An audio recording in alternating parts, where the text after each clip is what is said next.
저녁 소재 드릴 때에 이르러 선지자 엘리야가 나아가서 말하되 아브라함과 이삭과 이스라엘의 하나님 여호와여, 주께서 이스라엘 중에서 하나님이신 것과 내가 주의 종인 것과 내가 주의 말씀대로 이 모든 일을 행하는 것을 오늘 알게 하옵소서. 여호와여, 내게 응답하옵소서. 내게 응답하옵소서. 이 백성에게 주 여호와는 하나님이신 것과 주는 그들의 마음을 되돌이키심을 알게 하옵소서 하매, 이에 여호와의 불이 내려서 번제물과 나무와 돌과 흙을 태우고 또 도랑에 물을 핥은지라. 모든 백성이 보고 엎드려 말하되 여호와 그는 하나님이시로다. 여호와 그는 하나님이시로다 하니, 엘리야가 그들에게 이르되 바알의 선지자를 잡되 그들 중 하나도 도망하지 못하게 하라 하매 곧 잡은지라. 엘리야가 그들을 기손 시내로 내려다가 거기서 죽이니라. 아멘. 저는 며칠 전 조금은 특별한 동창회에 다녀왔습니다. 장로회 신학대학교 신학대학원 졸업 25주년을 맞이해서 학교에서 25년이 된 졸업생들을 초청하는 행사였습니다.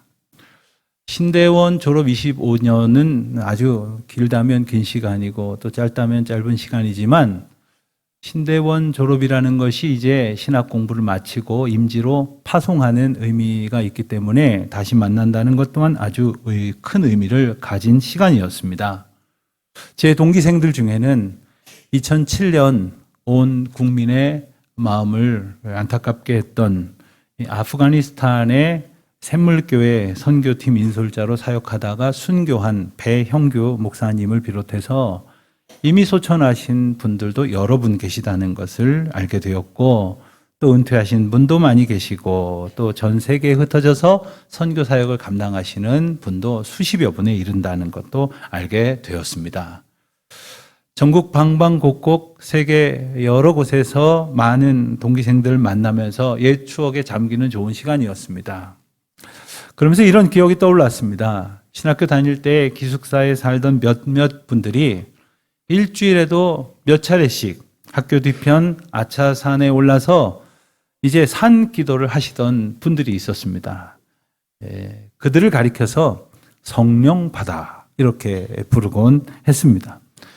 그런가 하면 산 기도보다는 도서관 이제 한켠의 스터디룸에서 성경 공부에 매진하던 분들도 있었습니다. 그분들을 가리켜서 성경파다 이렇게 불렀습니다. 그런데 성령파도 아니고 성경파도 아니고 마치 드라마나 영화에 나오는 성격파 배우처럼 인상적인 학교 생활을 하시던 분들도 계셨기 때문에 그분들을 가리켜서 우리는 성격파 신학생들이다 이렇게 부르기도 했습니다. 성령파, 성경파, 성격파. 좀 발음은 비슷했지만 아마 느낌은 다르실 겁니다. 제 기억에도 많이 달랐는데 그런 분들도 만날 수 있게 돼서 참 좋았습니다. 어느 날 성서신학 분야의 한 과목에서 시험을 앞두고 교수님께서 이렇게 말씀을 하셨습니다. 여러분 중에 성경파라 불리우는 사람들이 있다고 들었는데 이번 시험에서 90점 이상을 받지 못하면 더 이상 성경파라 할 수 없으니 공부 열심히 해서 시험 잘 치시오 이렇게 격려하셨습니다. 근데 아주 어려워서 90점 이상 받은 사람들이 거의 없었던 것으로 기억이 됩니다. 그렇습니다. 성경도 모르면서 무슨 성경파입니다. 성령과 상관없이 살면서 무슨 성령파라고 할 수 있겠습니까? 성령파라 하는 말이 왠지 저 깊은 산 속에 무슨 기도원 같은 곳에서 무슨 특별한 이적이나 기사를 일으키는 능력을 쫓아다니는 사람들처럼 오해가 되실 수 있을지 모르겠지만, 사실 우리 모두는 성령의 인도하심을 힘입어 살아가도록 부름받은 그와 같은 은혜를 누리고 있는 성령파 그리스도인입니다. 맞습니까? 싫습니까? 우리가 성령파 그리스도인인 것은 예수님께서 우리에게 주신 약속으로부터 분명히 확인할 수가 있습니다. 예수님은 십자가의 길로 가시기에 앞서서 성령을 보내시겠다고 약속하셨죠. 그리고 승천하시면서 약속하신 성령을 기다리라 당부하셨습니다. 그 말씀을 믿고 마가의 다락방에 모여서 열심으로 기도하던 성도들에게 성령이 임했다는 거 아닙니까? 그리고 그 사건은 사도행전 2장을 통해서 우리에게 아주 선명하게 전해지고 있습니다. 오늘이 바로 그 성령 강림절을 기념하는 성령 강림 주일이 됩니다. 그런데 사실 예수님께서 인간의 몸을 입고 오신 성육신 사건, 즉 성탄의 사건은 아주 중요한 것으로 여기면서도 성령이 임하셨다는 성령 강림의 사건은 상대적으로 덜 중요한 것처럼 여기는 경향이 있습니다. 아마도 그것은 성령의 임재나 성령의 역사하심이 다소 좀 특이한 사건이라고 보는 시각 때문인 것 같기도 합니다. 사도행전 2장을 보면 성령이 임했을 때에 하늘로부터 급하고 강한 바람 같은 소리가 있어서 온 집에 가득했다고 했습니다. 그리고 마치 불의 혀처럼 갈라지는 것이 각 사람 위에 하나씩 임하여 있더니 그들이 모두 성령의 충만함을 받고 성령의 말하게 하심을 따라서 다른 언어들로 말하기 시작했다. 이렇게 전하고 있습니다. 그런데 오순절 성령 강림 사건으로 인해서 나타났던 방언은 혀가 꼬이고 그래서 스스로 어쩔 수 없는 그러한 말이 아니라 이상한 소리가 아니라 여러 곳에서 온 사람들이 이거 어느 지역의 말인데 어느 사람들이 쓰는 말인데 하면서 알아들을 수 있는 여러 각기 다른 언어들이었다라는 사실을 우리가 좀 주목해 볼 필요가 있습니다. 우리가 잘 아는 대로 창세기 11장에 보면 바벨탑 사건이 나오죠. 그 바벨탑 사건 이전에 세상의 언어와 구음, 즉 말은 한 가지였습니다. 하지만 하나님 앞에서 자기들의 힘을 모으면 얼마든지 하늘에 닿을 수가 있고 그리고 높이 탑을 쌓아 올리면 그리고 그 위에 가서 살면 얼마 전에 있었던 노아의 홍수 같은 대재앙이 와도 넉넉히 아무 걱정 없이 살 수 있을 것이라고 그렇게 생각하기도 했다는 거죠. 그러면서 하나님이 하시는 일들을 우리들도 힘을 모으면 얼마든지 할 수 있다고 생각하게 된 인간들의 교만을 깨뜨리시기 위해서 하나님께서는 언어를 흩으시는 특단의 조치를 취하셨던 것입니다. 그 결과 어떻게 됐습니까? 사람들은 서로 말이 통하지 않게 되었고 오다 가다 한 사람씩 말이 통하는 사람들을 찾아서 끼리끼리 사방으로 흩어질 수밖에 없었던 것이죠. 그렇게 흩어진 언어가 오순절 성령 강림의 사건을 통해서 다시 들리게 되었다는 거예요. 무슨 말인지 알아들을 수 있게 되었다는 거죠. 하나님이 흩으셨던 것을 하나님께서 다시 임재하셔서 들려지게 하셨다는 겁니다.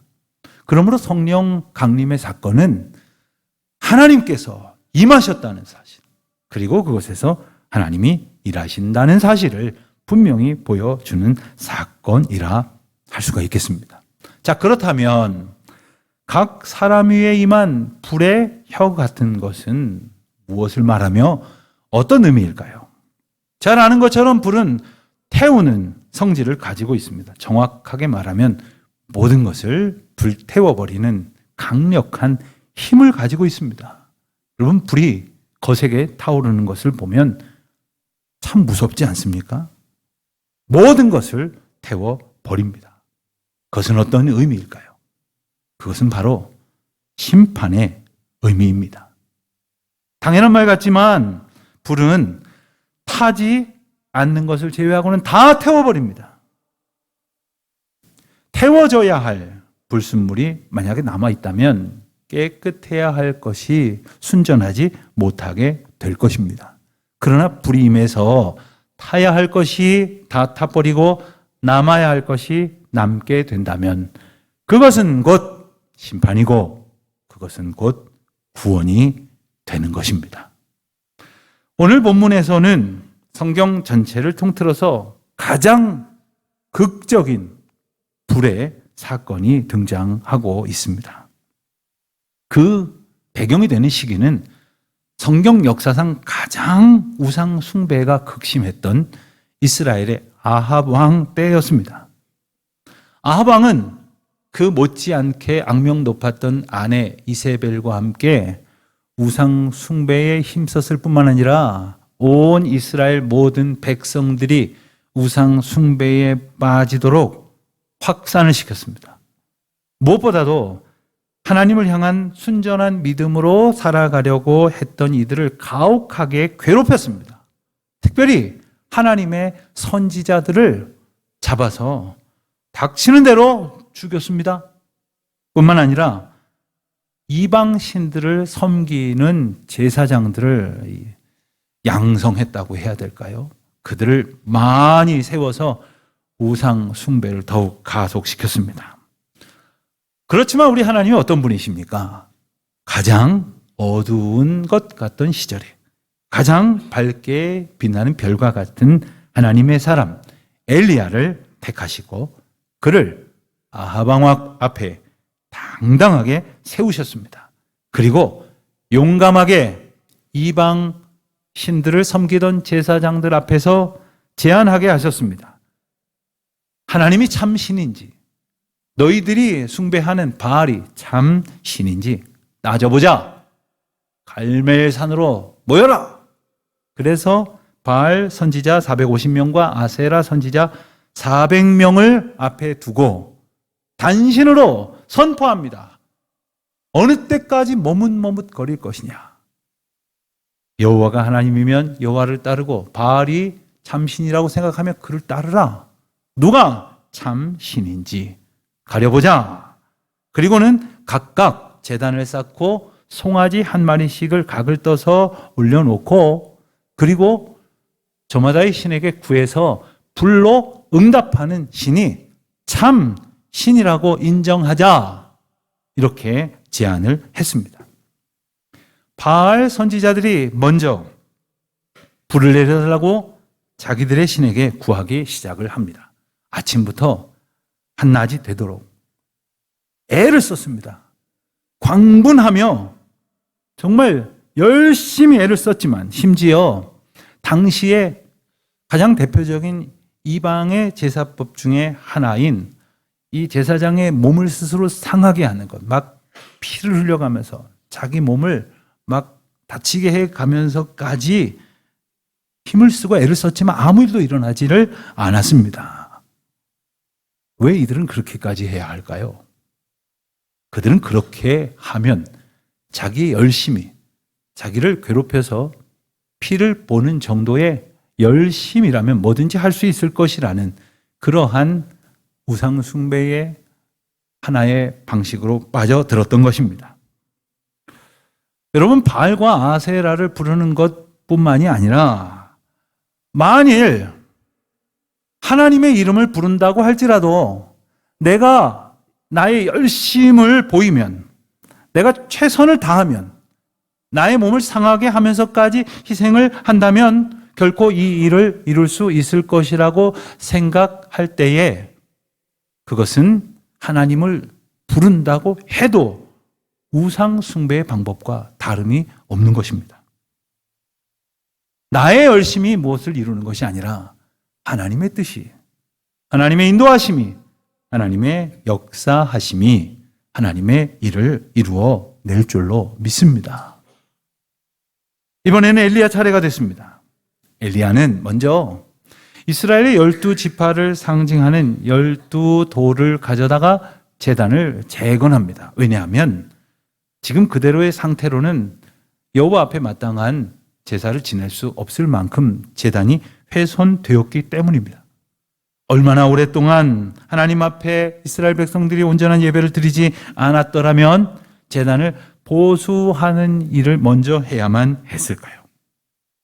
여러분, 오늘도 우리가 하나님 앞에 나와서 이처럼 예배를 드리는 겉모양을 갖고는 있지만 혹시 우리의 신앙 고백이 망가져 있는 것은 아닙니까?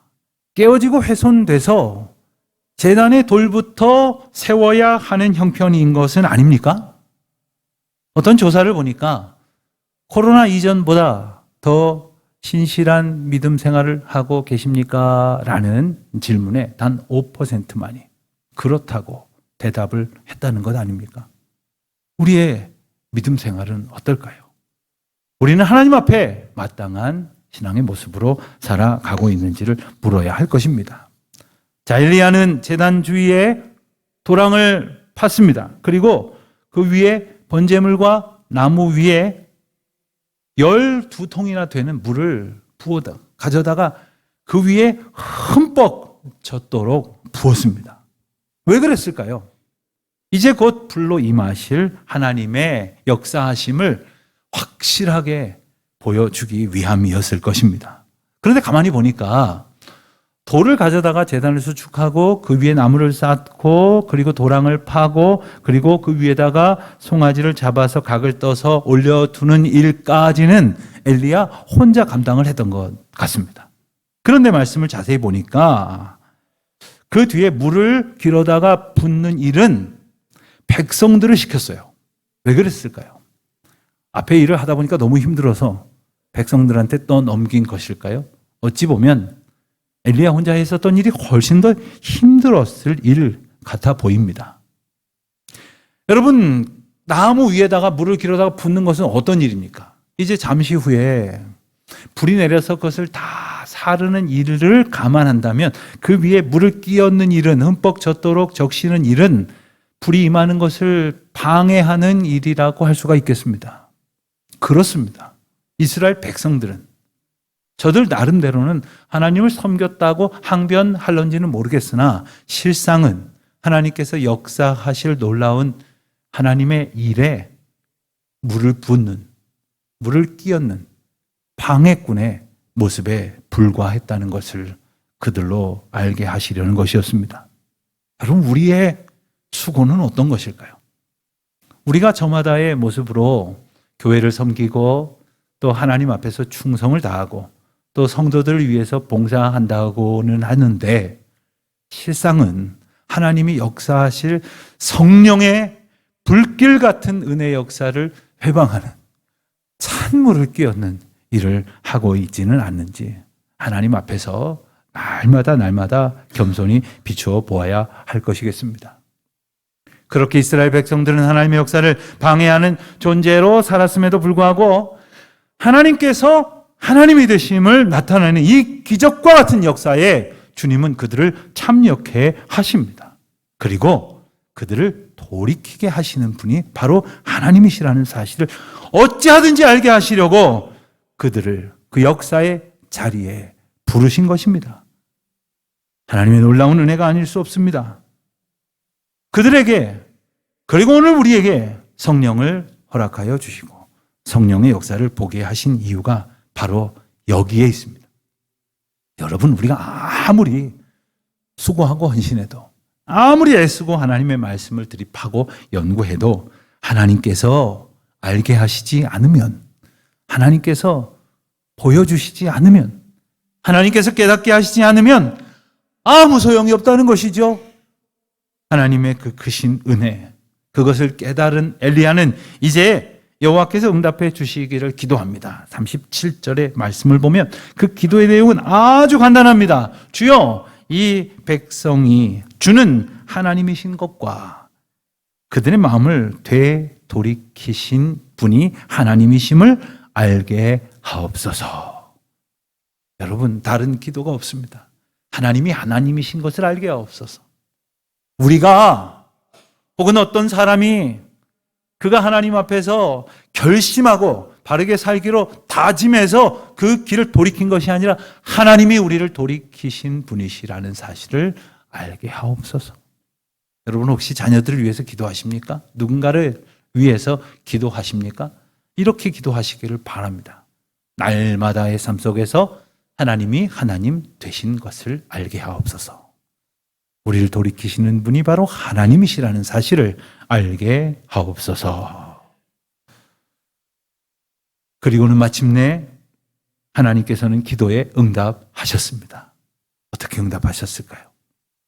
불이 하늘로부터 내린 것입니다. 번제물과 나무는 물론이고 돌과 흙 그리고 도랑의 모든 물을 다 마르게 하셨다는 것 아닙니까? 그제서야 백성들이 엎드려 고백을 합니다. 39절입니다. 여호와 그는 하나님이시로다. 여호와 그는 하나님이시로다. 사랑하는 성도 여러분, 여호와 그는 하나님이시로다. 이런 믿음의 고백을 하며 살아가는 저와 여러분 되시기를 바랍니다. 그런데 이 어리석고 안타까운 백성들처럼 끝이 되어서야 그러지 말고 하나님의 역사하심을 바라는 중에 매일매일의 삶 속에서 여호와 그는 우리의 하나님이심을 고백할 수 있게 되시기를 바랍니다.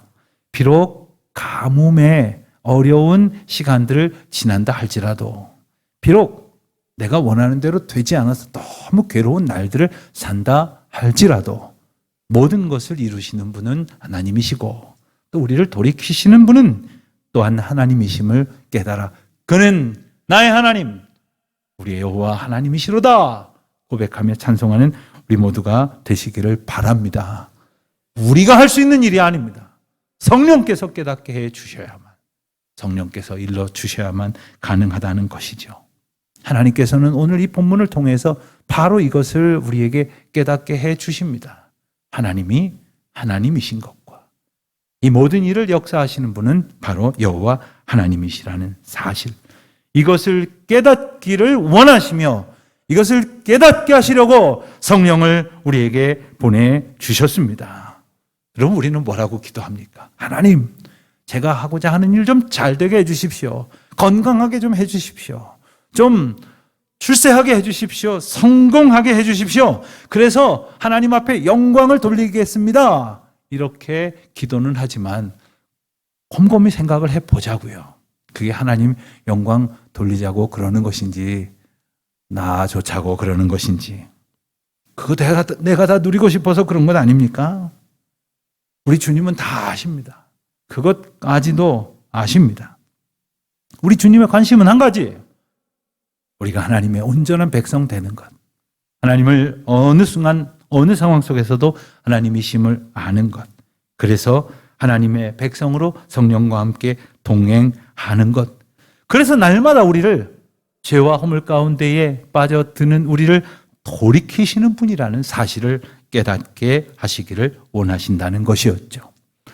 그러나 오늘 말씀을 가만히 보면 모두가 돌이킨 것은 아니었습니다. 엘리야를 통해서 거듭 선포된 하나님의 경고를 무시했던 바알의 선지자들, 그들이 죽임을 당한 것은 당연한 일이었습니다.